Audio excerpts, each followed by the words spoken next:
कहते हैं रात जितनी अंधेरी होती है तारे उतने ही चमकदार हो जाते हैं। ये कहानी है एक छोटे से बच्चे की जो कि एक गांव में रहता है। उसके गांव के सामने ही एक बहुत ही प्यारा सा एक मंदिर बना हुआ है, एक ऐतिहासिक मंदिर है।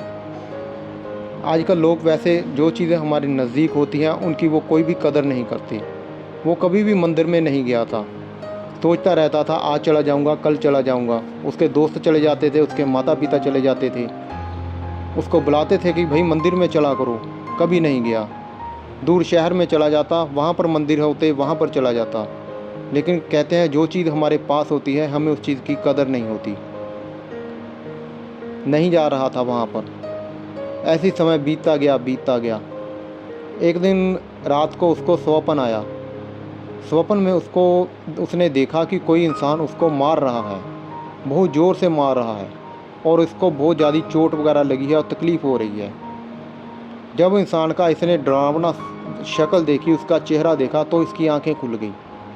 जब आंखें खुली तो उसने भगवान का शुक्रिया अदा किया कि शुक्र है कि ये रियल में नहीं था, ये तो स्वप्न था। अगर ये सच में होता तो शायद मैं मर ही जाता। रात के तकरीबन 4 बजे हुए थे और इसके मन में आया भाई मेरे पास में यहाँ पर एक मंदिर है, क्यों ना वहाँ पर जाकर माथा टेक आऊँ, इसमें कौन सी बुरी बात है। रात को 4 बजे उठकर वहाँ पर चला गया और रास्ते में जब गया तो मंदिर थोड़ा सा उसके गांव में थोड़ा सा दूर पड़ता था। एक लालटेन ले ली, उसमें थोड़ा सा तेल था, तो भी चलता गया। लालटेन की लाइट थोड़ी सी कम होती भी गई। तब इसने सोचा भाई मैं अभी रास्ता काफ़ी पड़ा है, अगर लालटेन का तेल ख़त्म हो गया तो मैं रास्ते में रह जाऊंगा। उसका मन ने उसको फिर से धोखा दे दिया। जाकर एक थड़े पर बैठ गया, दरख्त के नीचे जाकर बैठ गया और सोचने लगा कि भाई मैं अब दिन सुबह जब चढ़ जाएगी 5-6 बजे, जब सूरज उग आएगा तभी मैं आगे जाऊंगा, अब तो मैं यहीं पर थोड़ी देर बैठ जाता हूँ। तभी उसके पास से एक बुज़ुर्ग आदमी निकला। उसके हाथ में एक छोटा सा दिया रखा हुआ था और दिए की रोशनी से वो आगे की तरफ चल रहा था। तो उसने उससे पूछा कि बाबा आप कहाँ जा रहे हो। उसने कहा भाई मैं तो मंदिर में माथा टेकने जा रहा हूँ, तुमने साथ चलना है तो तुम भी आ जाओ। उसने कहा लेकिन दिया तो छोटा सा है, जब आप वहाँ तक पहुँचोगे तो जब बुझ भी जाएगा, वहाँ तक आप पहुँच ही नहीं सकते, इतनी दूर तक कैसे जाओगे। उसने कहा इसमें कौन सी बड़ी बात है, एक कदम ही तो आगे उठाना है दिए के साथ, अभी सीधा थोड़े वहाँ पर मैं पहुँच जाऊँगा। ये बात जब उसने कही तो बच्चे के मन को थोड़ी सी ठेस पहुँची कि भी ये कितने श्रद्धावान बंदा है।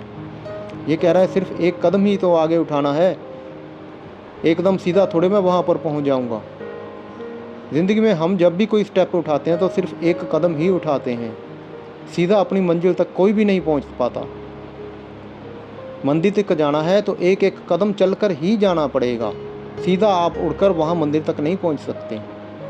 तो ये बात उसके मन को बहुत लग गई। उसने अपना लालटेन फिर से जलाया और साथ में तुर पड़ा और वहाँ आकर मंदिर में भगवान शिव के माथा टेका और उनसे अपनी याचनाएं की कि आपका बहुत बहुत शुक्र है, आज जो मुझे बुरा सपना आया आपने मेरी रक्षा की, मैं बच गया।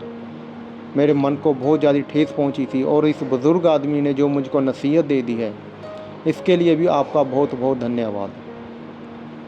अक्सर हमारे साथ भी ऐसा ही होता है, जब मुसीबत पड़ती है तभी हम भगवान के पास जाते हैं, लेकिन हमको हर समय भगवान को याद रखना चाहिए, क्योंकि मुसीबत के समय भगवान ही हमारे काम आते हैं। जिन पर हम भरोसा रखते हैं वो हमारा साथ छोड़ देते हैं। जिनको हम सोचते हैं कि ये बुरे मुसीबत में, बुरे वक्त में हमारे ये बंदे काम आएंगे, कोई काम नहीं आता। भगवान ही किसी दूसरे आपके दुश्मन का रूप ही बदलकर भगवान आ जाते हैं और आपका मदद कर देते हैं। लेकिन जो आपका बिल्कुल साथी होता है, संगी होता है, वो आपका साथ छोड़कर चला जाता है। यह सब भगवान की लीलाएं हैं जिसको कोई भी समझ नहीं सका आज तक।